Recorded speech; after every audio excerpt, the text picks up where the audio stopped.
magacayga waxaa waa Caasha Axmed Baashi, mid ka mid ah aasaasiyaasha Xamar Boots oo ah studio photography ah oo sawirada iyo muuqaalada lagu sameeyo. Keligay ma aasaasin, waxaa ku wada aasaasnay gabdho dhalinyaro ah, 3 gabdhood oo aniga 4 ku ahay. Fikradda marka aan la wadaagay marka ugu horeysay baahida waan isla aragnay. Badankoodna waa gabdho ku jiro media oo journalist sideedoo kale.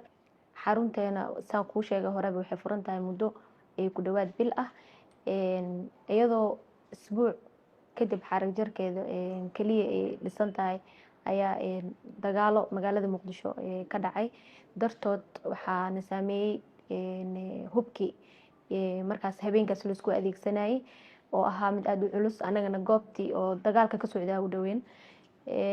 Waa dareemi kartaa xanuunka ay leedahay meel oo qarash badan ay dhalinyaro intay isku soo aruuriyeen ay geliyeen, haddana maxaan ku yiraahdaa shaqo abuur dhalinyaro badan ay ugu sameeyeen oo wiilal iyo gabdho iskugu jira. Iyadoo ognahay xaaladda shaqo la'aanta wadanka uu ku sugan yahay, in dhibaatadaas aan ku dhex jirno darteeda intaan fikirnay oo maaragtay wixii ahayno oo maal iyo xoogba aan isku soo darnay. Dad maaragtay dhammaan wadanka ka wada quustay, shaqo abuur ugu noqday, haddana rajadaas saacado la tirin karo oo ku burburo waa dareemi kartaa. Laakiin alxamdulilah maadaama aan muslimiin nahay, ilaahayna dee kama quusanayno raxmadiisa.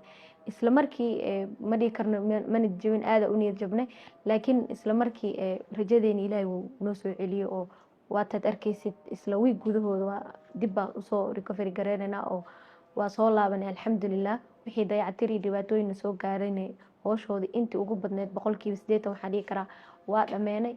Xarunteenana isbuucan wixii ka dambeeyo insha Allah way shaqeyn doontaa. Waa rajeynaynaa in dowladda la soo garab istaagto.